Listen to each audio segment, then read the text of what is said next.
રોજ વરસાદની આગાહી કરતા અને વરસાદના સમાચારો આપતા આજે એ વાત કરવી છે કે વરસાદની ક્યાં કેટલી ઘટ છે. એની સાથે ઈસુદાન ગઢવીએ શું કહ્યું છે દેવભૂમિ દ્વારકા માટે, તમામ વિષયો પર વાત કરવી છે. વરસાદની સ્થિતિ શું છે સૌથી પહેલાં એ જાણી લઈએ તો અમદાવાદ, ગાંધીનગર, અરવલ્લી, અમરેલી આ જે વિસ્તારો છે ત્યાં ઝરમર વરસાદ અને વરસાદી માહોલ છે. અમદાવાદ અને ગાંધીનગરમાં વિઝિબિલિટી ડાઉન થવાની સાથે જ આજે વહેલી સવારથી વરસાદી માહોલ છે. પણ એ જિલ્લાઓની વાત કરવી છે કે જ્યાં હજુ પણ વરસાદની ઘટ છે અને કાગડોળે વરસાદની રાહ જોઈ રહ્યા છે. સૌથી પહેલાં મારી પાછળ બે મેપ તમે જોઈ રહ્યા છો. આ એક નકશો છે, આ એ નકશો છે કે જે ચોમાસું શરૂ થયું ત્યારથી અત્યાર સુધીની 5 તારીખ સુધીની સ્થિતિ દર્શાવે છે કે જિલ્લામાં વરસાદ કેવો પડ્યો છે. આજે છે મેપ એ તમે સાપ્તાહિક મેપ જોઈ રહ્યા છો કે અઠવાડિયા દરમિયાન ત્યાં વરસાદ કેવો પડ્યો છે. સૌથી પહેલાં વાત કરી લઈએ વરસાદની આગાહીની. આજની 11 તારીખ છે અને 11 તારીખે હવામાન વિભાગે જે અનુમાન જાહેર કર્યું છે એ અનુમાન પ્રમાણે કયા વિસ્તારોમાં વરસાદની શું શક્યતાઓ છે એના વિશે સૌથી પહેલાં વાત કરવી છે.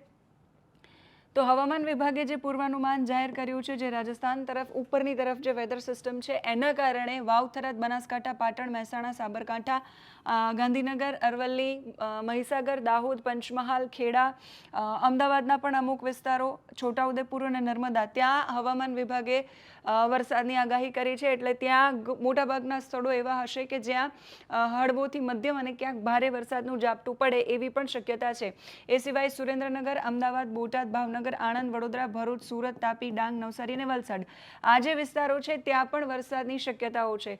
જે ચોમાસામાં વરસાદ પડ્યો એ દક્ષિણ ગુજરાતમાં અતિશય વરસાદ પડ્યો, પૂર ની પરિસ્થિતિ, ખાડીપૂરની પરિસ્થિતિ, અમદાવાદમાં પણ 2 દિવસમાં એ વરસાદ પડ્યો કે ત્યાં પણ પૂરની પરિસ્થિતિ. પણ આ જે જિલ્લાઓ છે દેવભૂમિ દ્વારકા છે, જામનગર છે, પોરબંદર છે, જૂનાગઢ છે, ગીર સોમનાથ છે અને આ તરફ સાબરકાંઠા છે, એ બધા વિસ્તારો એવા છે કે હજુ પણ વરસાદની રાહ જોઈ રહ્યા છે.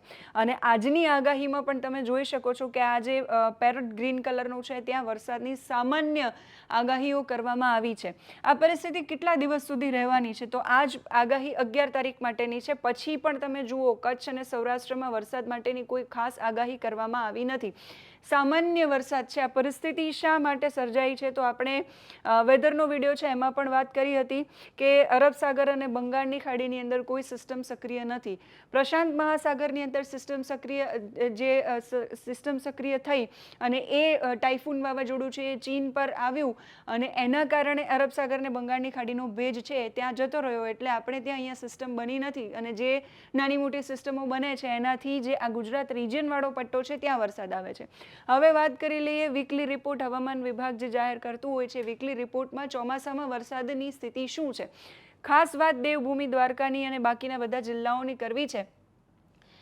તમે જે અહીંયા જોઈ રહ્યા છો એકદમ વાદળી કલરમાં એ એક્સેસ વરસાદ છે, જે વધારે અને ભારે વરસાદ પડ્યો છે ત્યાં વરસાદની કોઈ ઘટ નથી. જે સામાન્ય વાદળી કલર દેખાઈ રહ્યો છે ત્યાં પણ વરસાદ સારો એવો પ્રમાણમાં છે. લીલો કલર છે ત્યાં સામાન્ય વરસાદ છે અને લાલ અને પીળો કલર જે નકશામાં દર્શાવ્યો છે એ જગ્યાઓ એવી છે કે જ્યાં વરસાદની હજુ પણ ઘટ છે. ચોમાસું શરૂ થયું ત્યારથી અત્યાર સુધીની સ્થિતિનો આ મેપ છે જેમાં દેવભૂમિ દ્વારકા છે એમાં 5 તારીખ સુધીમાં હજુ પણ આગાહી નથી. પણ આ જે ચોમાસું શરૂ થયું ત્યારથી 5 તારીખ સુધીનું આ રિપોર્ટ છે. એ રિપોર્ટની અંદર દેવભૂમિ દ્વારકા છે તમે યલો કલરમાં જોઈ રહ્યા છો. દેવભૂમિ દ્વારકા છે એ -84 એટલે અહીંયા 84% વરસાદની ઘટ છે. પોરબંદરની અંદર -65 એટલે ત્યાં પણ વરસાદની ઘટ છે. એની સાથે સાથે ગીર સોમનાથમાં વરસાદ પડ્યો છે પણ એટલો નથી પડ્યો એટલે સામાન્ય કરતાં પણ 23% વરસાદની ઘટ છે. એની સાથે સાથે જામનગરની અંદર સામાન્ય કરતાં 44% વરસાદની ઘટ છે. રાજકોટમાં વરસાદની સામાન્ય કરતાં 10% જેટલો પડવો જોઈએ એના કરતાં 10% ઘટ છે. જૂનાગઢની વાત કરીએ -19% વરસાદની ઘટ છે. એ સિવાય આપણે હવે આ તરફના વિસ્તારોની વાત કરીએ ત્યાં વરસાદની કેટલી ઘટ છે. એટલે આ જિલ્લાઓ એવા છે કે જે હજુ પણ વરસાદની રાહ જોઈ રહ્યા છે. એની સાથે સાથે આપણે પહેલાં કચ્છની પણ વાત કરી લઈએ તો કચ્છમાં પણ ચોમાસું શરૂ થયું ત્યારથી અત્યાર સુધીમાં 40% વરસાદની ઘટ છે 5 તારીખ સુધીમાં. ત્યાર પછી સાબરકાંઠા, અરવલ્લી અને દાહોદ વરસાદ પડ્યો છે છતાંય સામાન્ય કરતાં સાબરકાંઠામાં 26% વરસાદની ઘટ છે, અરવલ્લીમાં 25% વરસાદની ઘટ છે અને દાહોદમાં -27 એટલે 27% વરસાદની ઘટ છે. એની સાથે સાથે બનાસકાંઠામાં સ્થિતિ સામાન્ય છે, ત્યાં વરસાદની ઘટ મેપ પ્રમાણે નથી દેખાડી રહ્યા, 0 છે. મહેસાણામાં સામાન્ય કરતાં 3, ગાંધીનગરમાં 1, એની સાથે વડોદરામાં -1, છોટાઉદેપુરમાં -2 એટલી વરસાદની ઘટ છે. એક્સેસ વરસાદ ક્યાં પડ્યો છે? તો ખેડામાં 80%, સામાન્ય કરતાં વધારે વરસાદ છે. આણંદમાં 58%, ભરૂચમાં 61%, નર્મદામાં 36%, સુરતમાં 74%, તાપીમાં 39%, ડાંગમાં 58%, નવસારીમાં 82% અને વલસાડમાં 90%. અમરેલી અને ભાવનગર, બોટાદમાં પણ વરસાદ પડ્યો છે. સામાન્ય વરસાદ છે, એના કરતાં 34%, 32%, 38%, 30% જેટલો વરસાદ છે અમરેલી, બોટાદ, ભાવનગર ત્યાં વધારે પડ્યો છે. મોરબીમાં પણ 42%. આ જે સ્થિતિ છે એ ઓવરઓલ જિલ્લાની છે, કોઈ એક અમરેલી છે તો અમરેલીના કોઈ એક વિસ્તારની સ્થિતિ ગણીને નથી. હવે વાત કરીએ અઠવાડિયાનું જે આઠવાડિક સપ્તાહ છે એની શું સ્થિતિ છે. પાછલા એક અઠવાડિયામાં જે વરસાદની આગાહીઓ કરવામાં આવી છે એ અઠવાડિયામાં પણ અને હજુ આવતા અઠવાડિયામાં પણ દેવભૂમિ દ્વારકા છે, પોરબંદર છે, જામનગર છે, જૂનાગઢ છે, ગીર સોમનાથ છે, એમાં ખાસ અતિશય ભારે કે અત્યંત ભારે કે ભારે વરસાદ પડે એવી કોઈ જ વોર્નિંગ કે એવી કોઈ આગાહીઓ કરવામાં નથી આવી. સામાન્યથી હળવું ઝાપટું પડે એ પ્રકારની શક્યતાઓ વ્યક્ત કરવામાં આવી છે.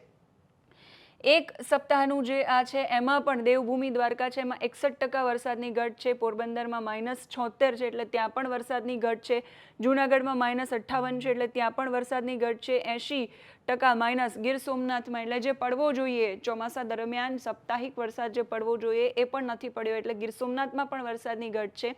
કચ્છમાં 40 બતાવી રહ્યા છે ઓવરઓલ પાછલા સપ્તાહની અંદર જે વરસાદ પડ્યો એમાં, એ પાછલા સપ્તાહમાં પણ 5 તારીખ સુધીનું જે અઠવાડિયું છે એમાં કચ્છમાં વરસાદ પડ્યો એટલે એમાં 40% બતાવી રહ્યા છે પ્લસમાં, એટલે એમાં વરસાદની બહુ જ ઘટ પાછલા સપ્તાહમાં નથી બતાવી રહ્યા.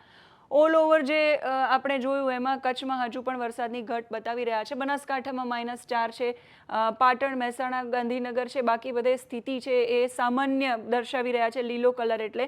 પણ દેવભૂમિ દ્વારકા, પોરબંદર છે, જૂનાગઢ છે, ગીર સોમનાથ છે, જામનગર છે, એની સ્થિતિ બહુ જ ખરાબ છે.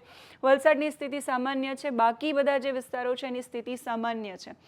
આ બધી સ્થિતિ સામાન્ય છે. એના વચ્ચે હવે 15 તારીખ પછી કોઈ નવી સિસ્ટમ બને અને પછી એ સિસ્ટમ છે એ ગુજરાત ઉપરથી અથવા તો ગુજરાતની નજીક આસપાસથી ક્યાંય પણ પસાર થાય તો ઓલ ઓવર ગુજરાતની અંદર વરસાદ લઈને આવે અને તો આ જે ચિત્ર છે, આ જે ચિત્ર છે તમે લાલ પીળા કલરનું જોઈ રહ્યા છો, એ બની શકે કે એમાં બદલાવ આવી શકે અને જે ઘટ છે એ હવે પૂરી થાય. અપેક્ષાઓ એવી રાખવામાં આવી રહી છે કે પૂરી થાય. તો આ બધાની વચ્ચે આમ આદમી પાર્ટીના નેતા છે યશુદાન ગઢવીએ પણ દેવભૂમિ દ્વારકાને દુકાળગ્રસ્ત જાહેર કરવાની વાત કરી છે. ત્યાં વરસાદ પડ્યો નથી અને ડેમનું પાણી છોડવામાં આવ્યું અને પછી બંધ કરી દેવામાં આવ્યું એવો એમનો આરોપ છે. એ શું કહી રહ્યા છે એ સાંભળીએ પહેલા અને પછી વાત કરીએ કે કોઈ જિલ્લો, કોઈ તાલુકો ક્યારે દુકાળગ્રસ્ત જાહેર કરવામાં આવે. જય જવાન જય કિસાન. મિત્રો, દેવભૂમિ દ્વારકામાં અત્યારે ખેડૂતોની હાલત ખૂબ જ કફોડી છે. વરસાદ થયો નથી, સરકારે હજુ દુષ્કાળગ્રસ્ત જાહેર કરવો જોઈએ, કર્યું નથી. બિયારણ, કેટલું મોંઘું બિયારણ લઈને ખેડૂતોએ બિયારણ પણ લગભગ બરબાદ થઈ ગયું છે. અને થોડું ઘણું પણ 25% જે પાક ઊભો છે એમાં સૌની યોજનાનું પાણી છોડવા માટેની પણ માંગ થઈ, સ્થાનિક નેતાઓએ પણ કરી અને પાણી એક દિવસ માટે છોડ્યું પણ ખરું વધામણા માટે, પરંતુ પાછળથી ભાજપ સરકારે પાણી બંધ કરી દીધું. તમને શરમ નથી આવતી ખેડૂતોની મજાક કરતા? તમે વાગ્યા ઉપર મીઠું ભભરાવાનું કામ કરો છો. તમારે એમ જ સન્માન જોતા હોય ભાજપે તો અમે ફુલાર કરી જશું, પરંતુ ખેડૂતોને કહેવામાં આવે કે વંગડી સાની ડેમમાં પાણી છોડાશે ને, ગઢકી ડેમમાં પાણી છોડાશે ને, વંગડીમાં પાણી આવશે ને, બીજી વર્તુમાં પાણી આવશે ને, આખા સૌની યોજનાનું બધા ડેમોમાં પાણી આવશે અને પછી એ પાણી બંધ કરી દેવામાં આવે તો ખેડૂતોને અને એના પરિવારને કેટલી લાગણી દુભાય. કદાચ સ્થાનિક નેતાઓ ઉપર નહીં પણ કહી શકતા હોય તો હું કહેવા માંગુ છું મુખ્યમંત્રી શ્રીને, સિંચાઈ મંત્રી શ્રીને, તમને ત્યાં એટલા માટે નથી બેસાડ્યા કે અમારી મજાક કરો. તમે એક દિવસ માટે પાણી છોડો ને એક દિવસ માટે બંધ કરી દો. આ મુખ્યમંત્રી હોય આવા? કે જે લોકો ખેડૂતોની પીડા સમજવાની જરૂર છે, ખરેખર તો દ્વારકામાં વિઝિટ કરવી જોઈએ. કૃષિ મંત્રીએ કે મુખ્યમંત્રીએ, સિંચાઈ મંત્રીઓએ દ્વારકાની પરિસ્થિતિ જાણવી જોઈએ. તમામ અધિકારીઓને સૂચના આપવી જોઈએ. દેવા માફી ત્યાં કરવી જોઈએ. દ્વારકા જિલ્લામાં પાક વીમો તો છે નહીં. તો આ બધી વ્યવસ્થાઓ કરવાને બદલે તમે રાત દિવસ એક કરીને થોડા ઘણા પણ પાણી છે એ પણ જો સિંચાઈમાં મળી જાય તો ખેડૂતો એનો પાક ટકાવી રાખે. એના બદલે તમે પાણી છોડીને એક દિવસ પછી બંધ કરી દો છો. આવી મજાક મેં ક્યાંય જોઈ નથી. આ ભાજપ સરકારની મજાક. આ ખેડૂતો 54 લાખ ખેડૂતો, એના સંતાનો હવે કોઈ પણ જ્ઞાતિ જાતિ ધર્મમાં પડ્યા વગર, કોઈ પણ એના લીડરમાં પડ્યા વગર ભાજપ વિરુદ્ધ મતદાન કરીને જવાબ આપશે.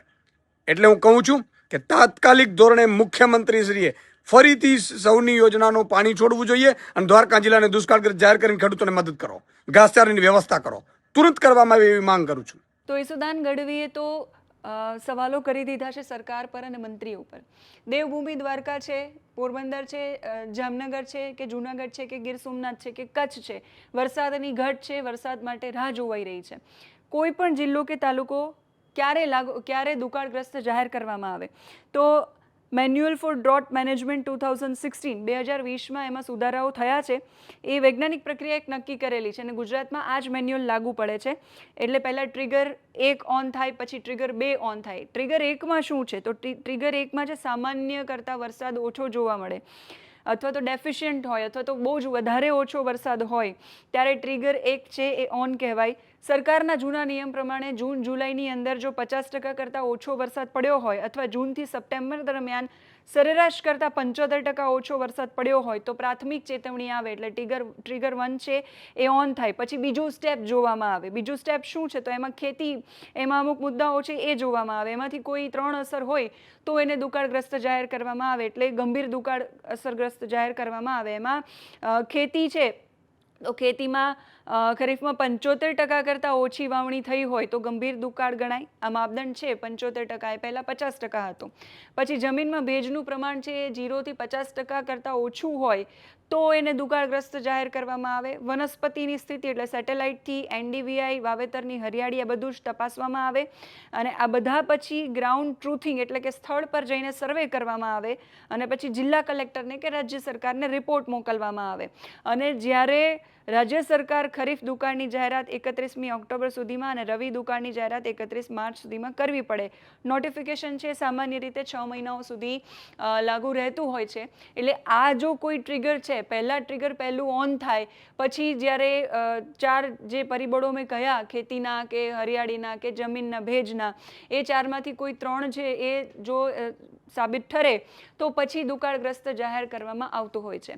તો જોવાનું એ રહેશે કે દેવભૂમિ દ્વારકા છે કે પછી જામનગર છે કે જૂનાગઢ છે કે ગીર સોમનાથ છે, એની પરિસ્થિતિ ક્યારે બદલાય છે. આગાહીઓ કરવામાં આવે છે કે 15 તારીખ પછી કે 17 તારીખ પછી બંગાળની ખાડી કે અરબ સાગર છે એ સક્રિય થાય. શક્યતાઓ પૂરેપૂરી વ્યક્ત કરવામાં આવી રહી છે કેમ કે ઇન્ડિયન ઓશન ડાયપોલ છે એ સ્ટ્રોંગ બની રહ્યો છે અને જો એ અલ નીનોનું વર્ષ હોય અને એ ઇન્ડિયન ઓશન ડાયપોલ સ્ટ્રોંગ હોય તો એ વધારે અસર નથી કરતું. એટલે વરસાદ પડે છે, સામાન્ય વર્ષ હોય એટલો જ વરસાદ પડે છે, સામાન્ય વરસાદ પડતો હોય એટલો.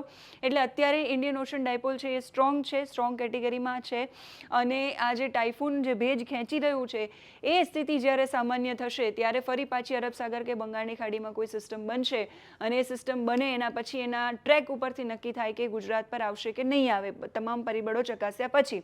એટલે એ આગાહી હવામાન વિભાગ અને હવામાન નિષ્ણાંતો કરશે એ તમારા સુધી અમે પહોંચાડતા રહીશું. પણ આ જિલ્લાઓ ખાસ વરસાદની રાહ જોઈ રહ્યા છે.